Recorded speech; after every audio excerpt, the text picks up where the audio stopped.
Hey guys, JT here with Play on Tabletop, and I'm here today to teach Richard how to play 40K. We're gonna go over the basics, we're gonna go through a couple of turns, and we're gonna show you guys and Richard how to play them.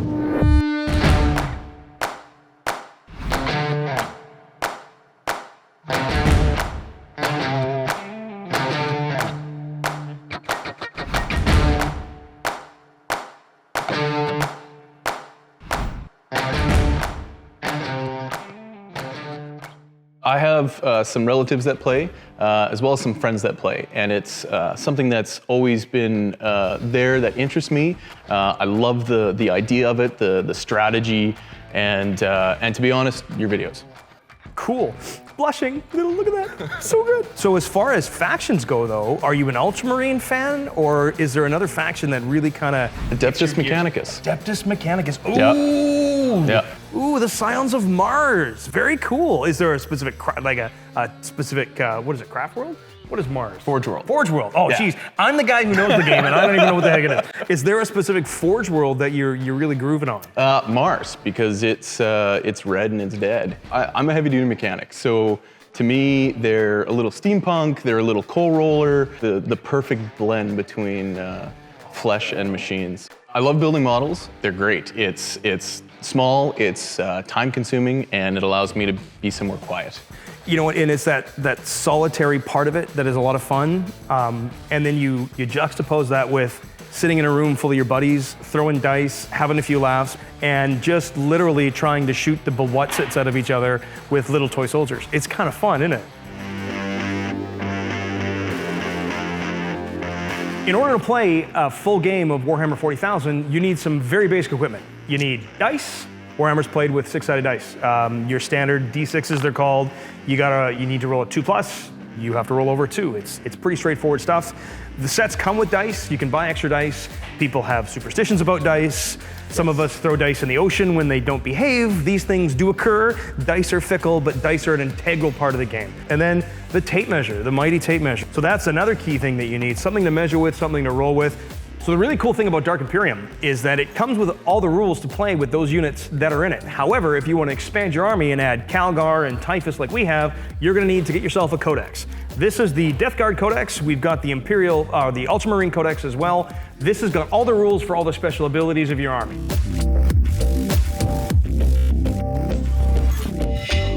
Today I'm going to be playing Death Guard against Ultramarines, and I'm bringing Mr. Typhus himself. It's one of my favorite models and one of the favorite characters in the Warhammer 40K universe. So I'm bringing Typhus, I'm bringing Golgothorax, who is a Lord of Contagion. These are my 2 leader characters. I'm bringing a fetid bloat drone to speed up the table to shoot some stuff, 7 Plague Marines, because 7 is the magic number of Nurgle, and then 20 Poxwalkers, which are basically 40K zombies. Richard's Ultramarines, on the other hand, have a few more HQ choices and not as many troops. He's got the big man himself, MARNEUS CALGAR. He's got Captain Asheran. He's got a lieutenant over there as well with a power sword. He's got 8 intercessors, so he's going to shoot the heck out of me with those. He's got Hellblasters to do some heavy plasma firepower, and he's got 3 INCEPTORS. Fast and shooty are those guys, and boy, do they scare the heck out of me. I've got 2 HQs, 2 troops, and a fast attack in my army. What you've got is 3 HQs, CALGAR, Captain Asheran, and your lieutenant with power sword. You've got 1 troop in your intercessors. Okay. You've got a heavy support choice in your Hellblasters, and you've got, I believe it's a fast attack choice in your INCEPTORs. Similar build-outs in what we have, but completely different capabilities. My fetid bloat drone, for example, has some plague spitters and stuff on it, and it's a vehicle and it can move up the board and do some work, whereas these guys are your fast attack, but they're infantry. What they have in common, though, is they both move quickly. Both have fly, and both are able to move very fast. So typically, your fast attacks are exactly that, fast. Something to keep in mind, too, I mean, we've gone to the next level with the paint jobs, and don't feel intimidated by it, because this bloat drone, it's the same base, it's the same model, it's the same size, it still plays the same. Intercessors, they still play the same. They look cool when they're painted, and sure, maybe dice might favor painted models, but this is perfectly acceptable. You don't have to paint it to this level. Put paint on it, great. Don't put paint on it, fine. The whole point of the game is play it the way you want to play it and have fun, and that's what we're here to do today, is to play the game, to have fun, to show off some cool stuff, and to enjoy ourselves. Awesome.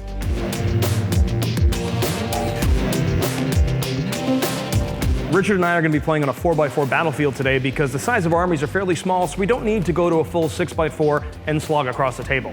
When designing a table and building it to play on, you need stuff that blocks line of sight, like big tall ruins, stuff that gives some cover, like some barricades, or even some cool big pieces like the Sky Shield landing pad. A good mix of terrain is going to make an interesting game and make terrain really important and part of the whole strategic and tactical play. We're going to be playing the Relic, classic mission, hold the objective in the middle, that's what our goal is. But we're going to be playing open play. Now, Games Workshop has open play, they have narrative play, and they have match play. Match play is what most people are familiar with and usually what we have on our channel because it allows you to really balance the armies by a point level. And every unit has points. It's much more granular, it's much more strategic. But in this case, we just want to learn the game, we want to throw some dice, we want to have some fun. So we brought some cool units from the Dark Imperium box set, plus we threw in a few more. So how are you feeling right now? Are you feeling prepped? Are you feeling primed? Are you feeling overwhelmed? Are you feeling shook up? How do you feel right now? Overwhelmed. That's the simplest way to put it, is overwhelmed. There's a lot of models and a small board. That's very true, and a lot of stuff's painted pretty cool, and it can be overwhelming, but our goal, our job here is to take that away and to make you understand and make you play the game and have some fun and not be overwhelmed by the end of it. There's 6 different types of deployment. 3 of them start 24 inches away and 3 of them start 18 inches away, and it's all depending on how they break up the table. So what we're gonna do now is roll to see who gets to roll for the deployment zone. Awesome. And whoever gets to choose that deployment zone, the other player gets to deploy first and go first. So roll the dice and let's see what we get. I get a 6, you get a 2, I get to roll for deployment type. So roll the 5. 5 is frontline assault. Richard, I won the roll to choose the table side, and I'm going to choose this side. Give you a little bit more room to hide, but also give me the openness to run up the table, because I want that relic.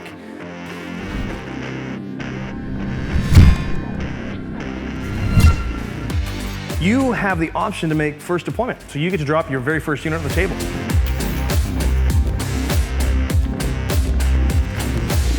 Do you have any questions about what the units do? So I'm guessing the guys with the jetpacks, they fly. They fly. They're the fastest guys in the army. They can actually move 10 inches, and their weapons are assault, and they shoot 18 times in that unit. They're a little scary. Awesome. So I'm going to put them out front. So when deploying a unit, just make sure the entire unit is behind your deployment line. Now, if you take a look, you see that little clear piece of plastic that we put there? That's what that's for. That's what that's for. So it kind of runs to the corner. You've got 6 inches up and then 9 inches back from the middle. Awesome. Now those guys are toughness 5, so they're hard to wound. They've got 3 wounds each, and they're of course Space Marines, so they have 3 up armor. I have an answer for them though. Ha ha ha, my fetid bloat drone. So he's gonna go right on the point of my deployment. So that is 15 inches up the table, which is gonna put me 18 inches away from you. That's a long charge, but I gotta stop those guys. They scare the heck out of me, so I'm gonna drop him down first. So your next deployment, sir. So is it best to put down your HQ and put your infantry around them? So yes, you can drop your characters down now because your leaders, CALGAR and Asheran, both give rerolls to 1 within 6 inches. So if you place them down now, you can measure that 6 inches out and make sure that your units are within that. Awesome, let's do that. So as long as the unit is within 6, which means basically one of those models is within 6.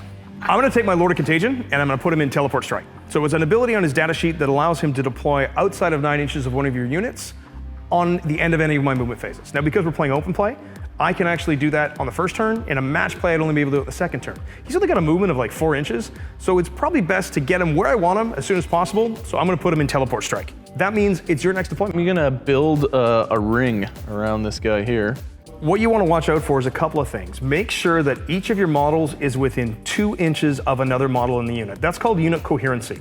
Also, as long as each of those models is touching that crater back there, they're going to benefit from a cover save. I think it's the Poxwalkers are going to come out. I got 20 of these dudes to drop out, and I'm going to put them right up the middle. They rely solely on the Death Guard Disgusting Resilience ability. And what that does is any damage they take, for every wound on a 5 or better, I ignore it. So even though some of these guys are touching cover, some aren't, that basically means they are not gonna gain the benefit of a cover save. They do have a 7+, which means if they had cover, I could get to a 6, but honestly, it's not gonna make much of a difference. So I'm just gonna drop those guys right there, and I'm gonna say, it's your turn to deploy, sir. Gonna take my heavies. Ooh, the Hellblasters. I'm gonna hide them right in behind here. Now keep in mind, I can see through those windows, but you will get cover as long as you're within what we like to call the footprint of the ruin. I'm gonna put down Typhus, my big bad guy. Now he gives a buff to all my Nurgle units within 6 inches. So he's gonna stay sort of in the center, kind of like your opposite of CALGAR. I'm gonna put him here. I actually wouldn't put your captain there. There's a couple of reasons. He's a little bit too far forward. He's actually outside of his deployment zone, so that would be an illegal deployment. However, more importantly, characters cannot be targeted unless they are the closest model to the enemy that is targeting them. So that means if I want to shoot him, all I've got to do is go to my left, and I'll be able to shoot your captain and remove one of your key linchpins. He gives you reroll 1s to hit. So characters are blocked by other models. As you can see here, I've got the Poxwalkers in front of Typhus. You can't actually target Typhus because he's a character. So I would actually put the captain maybe a little bit farther back, maybe even next to your Hellblasters. Okay. So giving them a reroll 1 so he can kind of keep up with them, because he doesn't move that fast. He only moves 5. The Hellblasters move 6, and he only moves 5. So he needs to kind of be nearby them. So that leaves me with my Plague Marines. Now these guys are dead slow as well. So I'm gonna have to run them up the board to get near you, and I'm gonna drop them sort of in the middle here, interspersed with all these other guys. I should mention as well that Typhus is a psyker, which means during this psychic phase, I'm gonna be able to shoot you with mind bullets and do some other cool stuff.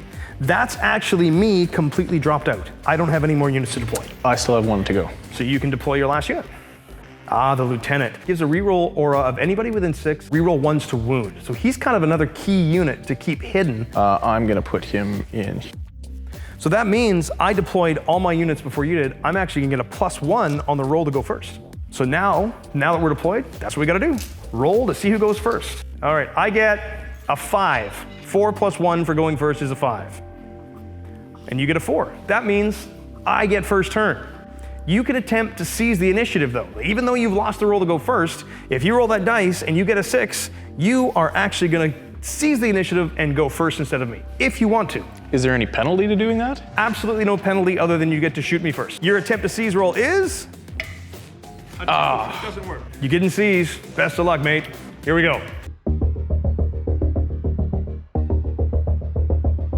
First phase is movement.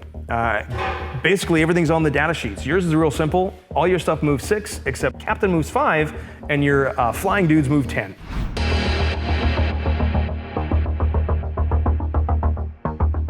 Movement is very simple and straightforward. I go from the front of my base to the other base, and I'm gonna move right to there, which is just past that objective, and I am not picking the objective up. So you can choose to pick it up or not pick it up? I don't have to pick it up. Right now I control it, but I can choose to pick it up. And the reason that I'm not picking it up is I have plans for what he's gonna do next. So because we are deployed 18 inches across and I've moved forward 10, I know that I need an 8-inch charge. And I wanna try to get in, and my goal, and I'll tell you this now, I need to try to stop those guys. I'm gonna move my Poxwalkers now, and like I said, they're really slow. They have a base movement of 4, which I'm never getting to you otherwise, so I'm actually gonna advance them. I roll a 3 for my advance, so I take 3 plus my movement of 4, and they get to move forward 7. So 7 inches forward. So one of the things you can do is measure from the back dudes and the front dudes, and then kind of fill in.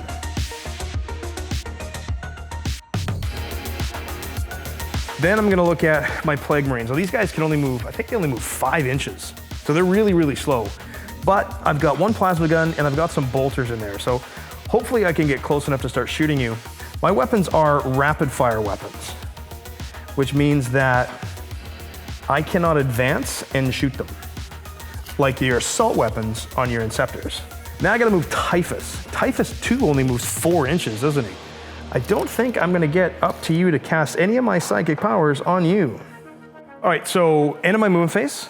At the end of my move phase, I have a unit in Deep Strike, which is my Lord of Contagion. Now, normally, if we were playing with all of the rules, we would add Warlord traits, and I would usually make him my Warlord, and for those of you playing at home, he would have the Arch Contaminator typically because he makes the stuff better, but I don't need that. We don't want to add that level of complexity. It's just gonna make this too difficult. Let's stick to the basics and just roll some dice. He's gonna Deep Strike in. I'm gonna Deep Strike in here, 9 inches from the center of that. He's gonna Deep Strike in there, and he is gonna grab that relic. That takes us to the psychic phase. So I have Typhus as my only psyker. You don't have any psychers in your army because, you know, I mean, we're heretics and we're chaos.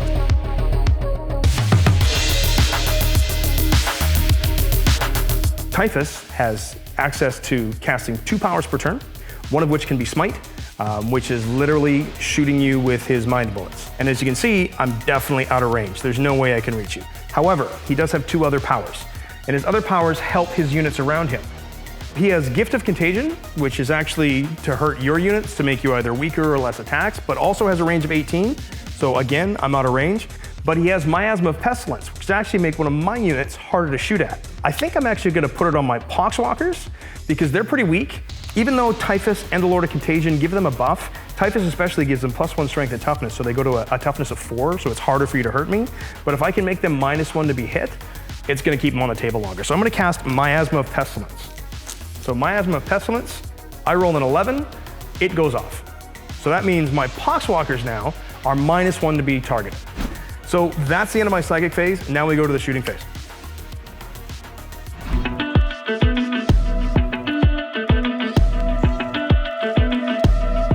Plague Drone has a range of 9, which puts those guys in front. He has 2 Plague Spitters. Plague Spitters are pretty cool in that they are an assault weapon, but they automatically hit. They're a flamer. I'm literally spewing toxic goo at you. So pleasant. Isn't it though? So the Plague Drone is gonna target those Inceptors, and I'm gonna shoot you with my 2 Plague Spitters. So I get 2d6 shots. I shoot you 9 times. And the best part about this is they auto hit. Now this is at my strength, which is strength 6 versus your toughness of 5. Wounding on 3s. It's a plague weapon, so I reroll 1s. 1, 2, 3, 4, 5, 6, 7, 8, 9 at AP 1. Which means you have a 3-up armor save. You need to make 4-up saving throws against it because it worsens your armor by 1. So you got wounded 9 times. I need to make 9 saves. 9 saving throws. Oh man. That could actually kill the unit outright. So on 4s or better, you save the wounds. Come on, 4. So 2 fails, that's it. 7 saves. 7 saving throws. So they have 3 wounds each. That means one model has taken 2 wounds, it's down to 1 wound. So the easiest way to keep track of wounds is with a die. Using a numerical die, like a D10, D6, D4, D8, whatever it is easier because you tend not to pick it up and accidentally roll it. So that guy's got 1 wound left. Now that he's wounded, he's the guy who has to keep taking wounds. Oh, so okay. you don't get to take wounds on another guy. Disperse it within your unit. Exactly. Typhus only has a pistol. It's just my Marines that are left to shoot. So I think I'm actually gonna target those guys with my Plague Marines. So I've got a range of 24, rapid fire 1, 24, which means if I'm in half range, I can shoot twice. I am definitely not within half range with any of my guys. Because I have 6 bolters and 1 plasma, I can use a different colored dice for the plasma. That way we know what it is. I hit you on 3s. So those are gonna be misses. So that's gonna be 1, 2, 3, 4 hits, including the plasma. So plasma's AP 3, so that'll hurt you a little bit if it wounds. Rolling to wound, your toughness 5 though. The plasma is strength 7. So 7 versus 5, I'm not double, so I wound you on 3s. It fails to wound. The bolters are strength 4.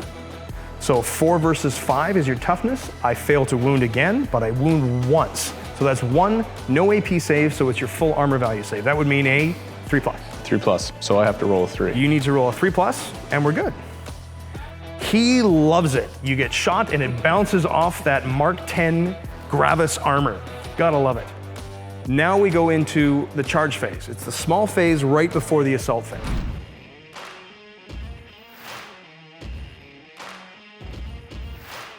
So now is where you declare charges. And the way it works, you declare every unit you're gonna charge 1 at a time.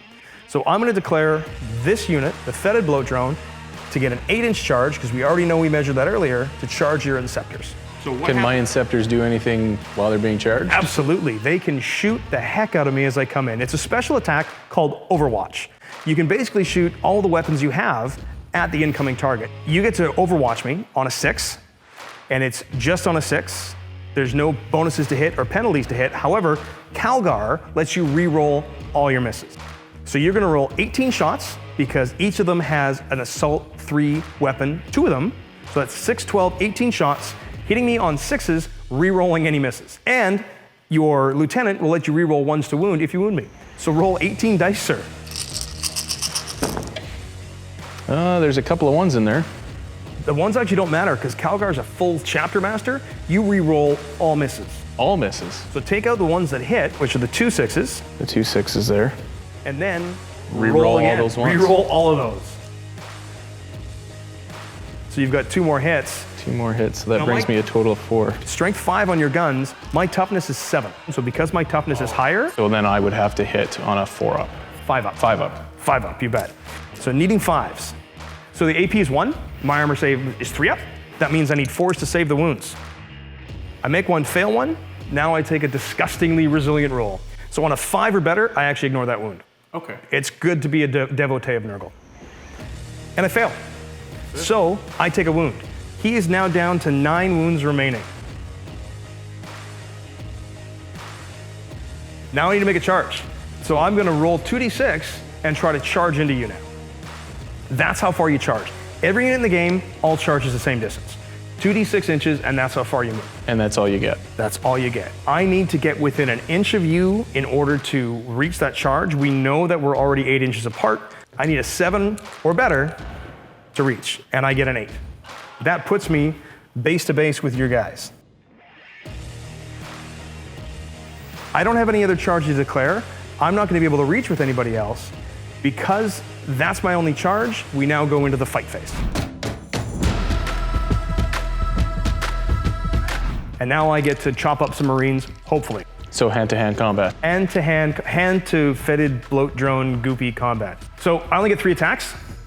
They are at AP 2, and it's a plague weapon, so I'm gonna re-roll 1s to wound. I am at strength 6, so I'm gonna be wounding you on 3s, but my weapon skill is a 4, so I need 4s or better to hit you. 3 attacks. 3 attacks, I hit you 3 times, and I'm at strength 6, re-rolling 1s versus toughness 5. I need 3s to wound you. Re-rolling the 1s, I wound you 3 times. So this is an AP 2 weapon. So you've got a 3-up armor save, so 3 up, 4 up, 5 up. So 2 steps, AP 2 is 2 steps away from your armor save. These do D3 damage each though. Ouch. So potentially could kill the entire unit. Oh, 3 saving throws, all at AP 2, so 3 minus 2 is 5. it's 5. Come on, 5. You made 1 save, failed 2. I do D3 damage each, so the one guy's automatically dead, because no matter what, he's gonna take 1, and because he's already wounded, he has to take the first damage. Damage then carry over to the model? It cannot, that's a great question. The only wounds that carry through a unit are what are called mortal wounds, and we haven't run into those yet. So he's off the table. And then the other guy takes 2 wounds. So that's a D3, which is just a D6 cut in half. Takes 2 wounds, he's left with 1. So as it sits right now, I finished my fight. We only had 1 charge, only had 1 unit to fight with. It's now your turn to fight back. These guys can both fight me from where they are. If you want to, this model here can move closer to me, a maximum of 3 inches, as long as he finishes closer to me. That's called a pile-in move. It's not necessary in this case, simply because this guy is within an inch of this guy. And as long as you are within an inch of a model that is within an inch of another model that you're fighting, that model gets to attack. So because I've charged you, and you're a Space Marine, you have this cool rule called Angels of Death. Basically, you get extra attacks. So you have a sergeant, and you have a regular guy. Now normally your sergeant has 3 attacks, and then your trooper has 2. But because I charged you, you get an extra attack to each of them. So you actually get 5 plus 2. So you get 7 attacks back against my fetid bloat drone. Let's do it. Your weapon skill is a 3 plus. Now, keep this in mind, you're within 6 inches of Calgar, you're re-rolling everything. Awesome. Yes. Awesome for you. So you hit me on 3s, and because Calgar is within 6 inches of the unit, you re-roll fail misses. These 3 1s. 2 more hits. So the 2 still misses, and you can't re-roll the re-roll. That's like the cardinal rule. So you have 6 hits total. 6 hits. Strength of your models is 4. My toughness is 7. So that's 1. Need to make a 3-up armor save, and Which you make it. Which I make it. That's the end of the fight phase. You can consolidate if you wanted to with that back model, but here's the cool thing. Because your models fly, you can fly away from me with no penalty and still be able to shoot me. You just won't be able to charge. Even if I'm in base contact with you? Even if you're in base contact, because your model has the fly key. Because it has a fly. I needed to stop your super fast dudes. I didn't. This could be trouble.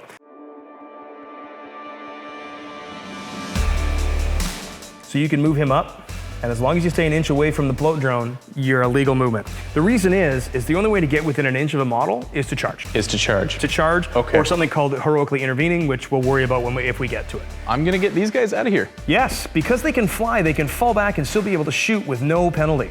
But I want to keep them within 6 inches. Gotcha. And so because these guys now have line of sight on the guy holding the relic, I'll be able to shoot at them. If you manage to kill the blow drone.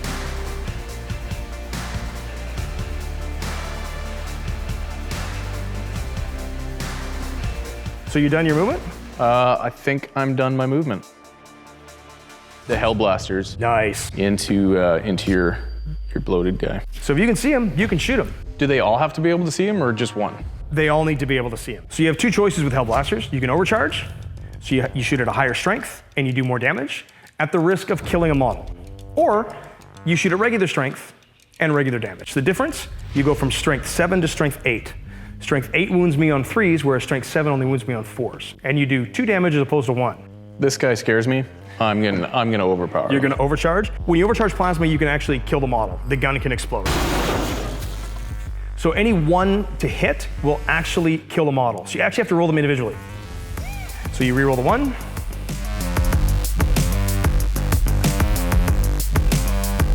Whoa, you hit me 10 times. This is not a good thing. So you wound me 8 times. Wow, 8 wounds. So I'm just gonna roll these dice, and it's AP 4. My armor's 3 up, so I go to my invulnerable save. So I'm only getting a 5 up saving throw against these guys. And I only make 2. 2 saves. So that's gonna be potentially 12 wounds, because each one of those is 2 damage. So 2, 4, 6, 8, 10, 12. So I need to make disgusting resilience rolls. And what's a resilience roll again? So Disgusting Resilience is my special Death Guard Nurgle ability. On a 5 up after taking damage, I actually ignore that wound. Oh my, I only saved 1. 7, 8, 9, 10, that's enough. Now, the fetid blow drone will actually explode on a 4. On a 4 or better, my model is gonna explode and actually do mortal wounds to you. Oh. So it explodes, and every unit within 7 inches of the base takes a mortal wound. Now, mortal wounds— Even yours? Even my Lord of Contagion there. That's gonna kill your Inceptor. So he's gonna die, because he's only got 1 wound left. Because he's only got 1 wound left. So the Lieutenant, I believe, is down to 4 wounds remaining. 4. Marneus Calgar is gonna take a wound. He's down to 7. He's down to 7. He's got 8 wounds? Good gravy. So your Captain takes a wound.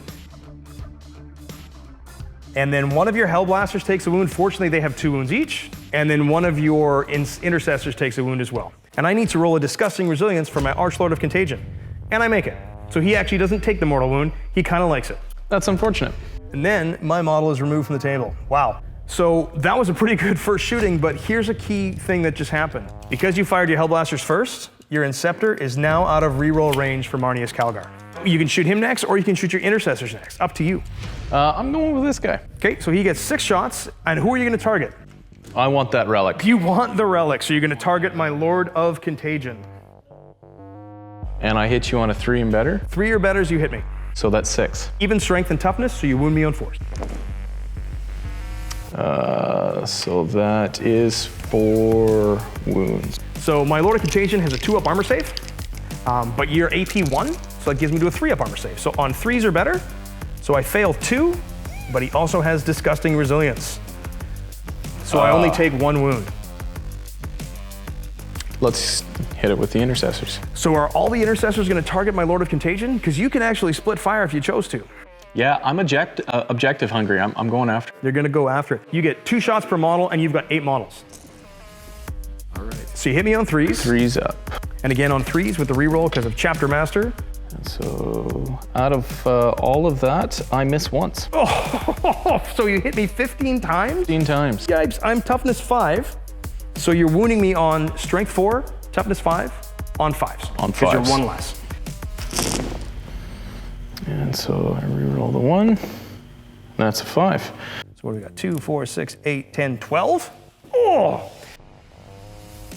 All right, save on 3s. So 1, 2, 3, 4 fails. And then Disgusting Resilience.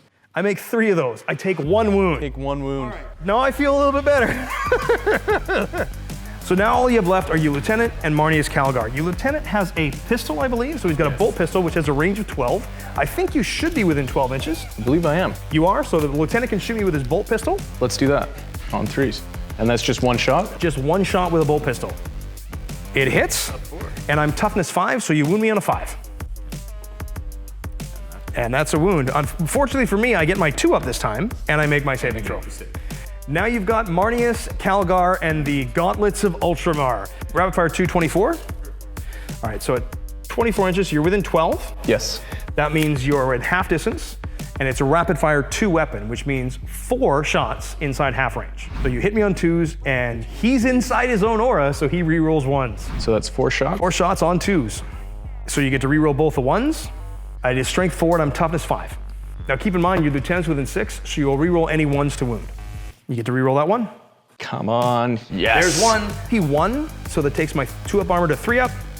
I fail, and I get a disgusting resilience roll, which and you make it. I'm not kidding you, I want to run away and hide.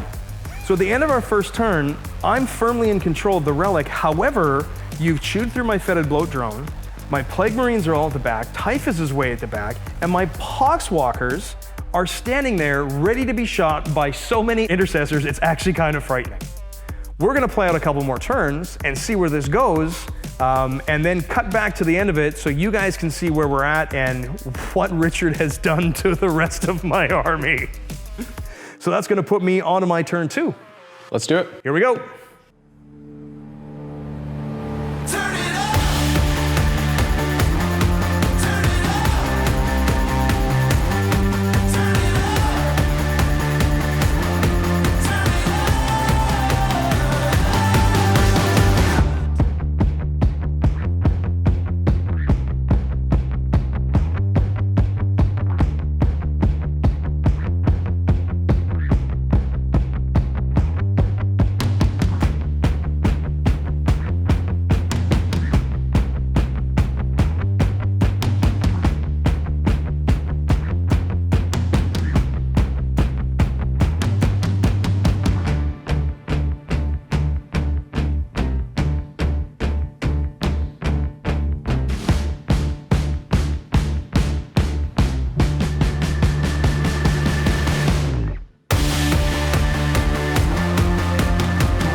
One Plague Marine is holding up CALGAR and the Captain. CALGAR's not really that hurt, but the Captain's only on 1 wound, so hopefully he can hold him up. Hellblasters have moved up on the flank to try to get some shots on the Archlord of Contagion, who still holds the relic, and the Poxwalker zombie horde has basically rendered that unit completely useless at this point.